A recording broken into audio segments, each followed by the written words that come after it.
And there was this man who could make her smile so efficiently, time and time again, and that hurt me somewhere or the other. That is when I experienced how sweet pain would pierce someone's heart.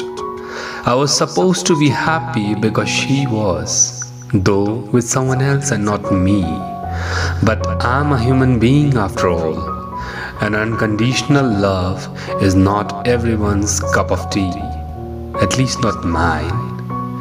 We were destined to build up a story, and I could not see things ending up so abruptly, which was clearly visible ahead. It just could not after having laid such a solid and serene foundation. The momentum that this setup had gained within my soul, with its magnitude ever rising, was then beyond any forces, and nothing could stop it or even alter its direction. Making a woman laugh is easy when she doesn't have scars to be filled. It is easy to make her believe in things when her ego and self-respect hasn't been challenged yet. Universe was to conspire for a twist because she was destined to have a story with me. The duration for which she was to remain an integral part, hogging all the limelight, was unknown. But when she would enter, she would be bringing in different elements and perspectives of her own to change the entire outlook of this description. For her to enter my story, it was needed that I start making significance. But how could I become a hero if the one that she was already with doesn't turn out to be evil? And what exactly I was hoping for? Did I really want her faith to get shattered so that I get the opportunity to wipe out her tears? Did I want her to be happy? Or did I want to be the reason she was happy?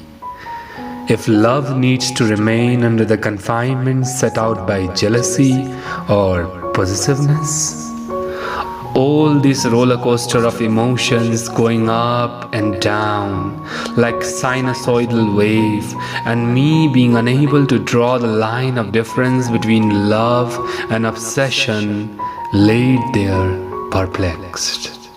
How could that turmoil between love and obsession get balanced when one gave me hope, whereas other consumed me simultaneously?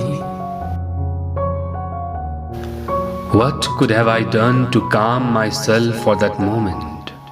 Observe her smiling, not caring about what brought that smile, but get lost into my own world of imagination, carving my inspiration on stack of paper, hoping I would narrate it someday to her by the beach at sunset. And I did exactly the same. I kept the flame of hope burning. With time I got acquainted seeing her alongside him without even getting affected anymore. But then the universe decided to drop the twist. One fine day, I saw her alone, and the divine forces provided me with an opportunity to interact. But I failed. I regret failing that day every second because she disappeared then, nowhere to be found. I got restless. I had that golden opportunity to know more about her, but I disappointed myself. I felt that divine and supremacy is not ready to provide me second chance with ease. I waited days and months. My patience was tested to the extent where I was almost on the verge of giving up. But then she appeared and I had goosebumps of adrenaline rush.